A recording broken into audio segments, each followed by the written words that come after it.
So the question is, suppose a uniformly charged ball provide a uniform electric field of 2 into 10 power 4 Newton पर coulomb normally.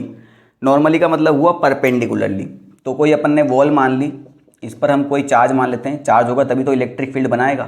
तो इसका electric field ball से 90 degree पर है, उसकी value है 2 into 10 का पावर 4 न्यूटन पर कूलाम। ठीक है, पॉइंट साइज सही है। ठीक है, normally a charge particle of mass 2 gram being suspended through a silk thread of length 20 centimetre. तो भैया अगर देखिए साफ बात है, अगर मैं किसी चार्ज पार्टिकल को रस्सी से लटकाता हूँ तो वो तो नीचे ही जाना चाहता है, क्योंकि इसके पास मास है तो mg फोर्स नीचे की तरफ लगेगा, वो तो नीचे ही जाना चाहता है।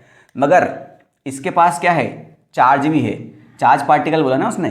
तो अगर मैं इलेक्ट्रिक फील्ड के अंदर किसी चार्ज को रखता हूँ, इलेक्ट्रिक फील्ड के अंदर मैंने किसी चार्ज को रखा, तो अगर ये पॉजिटिव चार्ज है तो इस पर इलेक्ट्रिक फील्ड की डायरेक्शन में फोर्स लगता है QE, और ये अगर नेगेटिव चार्ज है तो इलेक्ट्रिक फील्ड की ऑपोजिट डायरेक्शन में फोर्स लगता है QE। फोर्स तो QE लगने वाला है।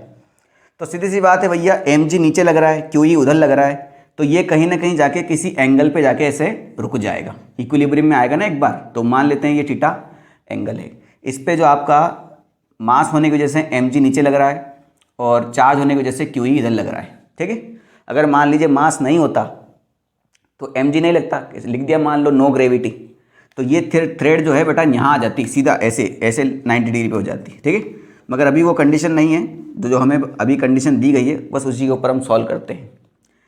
इसकी लेंथ बेटा वो है 20 सेंटीमीटर। आगे पढ़ते हैं। And remain stayed at a distance of 10 centimetre from the wall, यानी ये जो चार्ज पार्टिकल है भैया ये दीवार से 10 सेंटीमीटर दूर जाके रुका है। ये डिस्टेंस भी आपको देख रखा है उसने, बात समझ में आ गई। तो ये दोनों डिस्टेंस देने का क्या मतलब हुआ, ऑब्वियस सी बात है उसको थीटा निकाल के देना था आपको, और ऑब्वियस सी बात है अगर इन दोनों का जो नेट फोर्स निकालूंगा वो इधर की तरफ आएगा, है ना, और ये एंगल थीटा है तो बेटा ये एंगल भी थीटा होगा। ये तो जनरल नॉलेज है भाई। ये दो पैरेलल लाइन मान लो, तो अगर कोई दो पैरेलल लाइन को एक लाइन काटती है तो सेम एंगल बनाते हैं। ठीक, चलिए भैया पहले तो थीटा एंगल निकाल लेते हैं। तो थीटा एंगल कैसे निकालेंगे, अगर ये ट्राइंगल है, ये 90 डिग्री है, तो ये हो जाएगा थीटा के सामने परपेंडिकुलर, ये हो जाएगा बेस और ये हो जाएगा हाइपोटेनस। हमारे पास परपेंडिकुलर और हाइपोटेनस है, तो परपेंडिकुलर हाइपोटेनस साइन थीटा में मिलता है। तो साइन थीटा क्या होता है बेटा आपका, परपेंडिकुलर बाई हाइपोटेनस। परपेंडिकुलर हुआ 10 सेंटीमीटर, हाइपोटेनस हुआ 20 सेंटीमीटर। सेंटीमीटर सेंटीमीटर खत्म हो गया, 0 से 0 खत्म। साइन थीटा की वैल्यू आई 1/2 जो कि आती है 30 डिग्री पर। साइन थीटा की वैल्यू 1/2 कब आती है, 30 डिग्री पर आती है। ठीक है, अब हमें निकालना है then the charge on the particle is इतना, देन एक्स की वैल्यू क्या होगी, ऐसे ही देता है IIT क्वेश्चन। हमें चार्ज निकालना है, मेन मुद्दा हमारा चार्ज है। तो क्या यहाँ पर एक और ट्राइंगल बन रहा है, इसको ध्यान से देखो।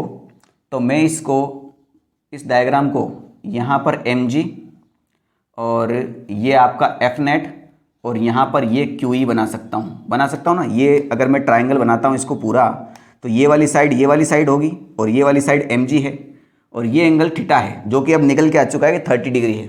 ठीक, अब ये 30 डिग्री वापस ये 90, तो ये क्या हो गया आपका थीटा के सामने परपेंडिकुलर और ये हो गया आपका बेस। इस बार हाइपोटेनस के बारे में कोई जानकारी नहीं है।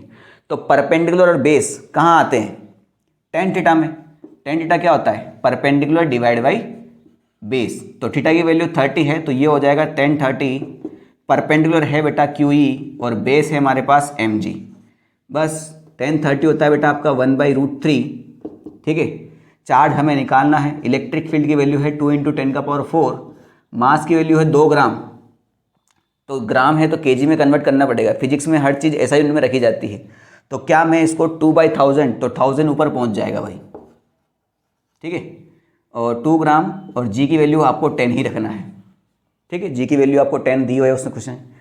तो ये 2 से 2 खत्म हुआ, ये 0 से 0 खत्म हुआ, 10 का पावर 6 हो गया। तो क्या आंसर आया बेटा, 1/√3 is equal to Q into 10 का पावर 6। और मुझे चार्ज चाहिए, तो चार्ज हो जाएगा बेटा आपका 1/√3 इंटू 10 का पावर 6, ऊपर गया तो 10 का पावर -6। ठीक, और इसको मुझे कंपेयर करना है 1/√x माइक्रोकूलाम से। तो चार्ज की जगह लिख देंगे मैं 1/√x, माइक्रो का 10 का पावर -6 होता है, और ये 1/√3 इंटू 10 का पावर -6। 10 का पावर -6 से 10 का पावर -6 खत्म हुआ, कंपेयर करोगे तो x की वैल्यू कितनी आ जाएगी, 3। तो यही आपका करेक्ट आंसर है। ठीक है।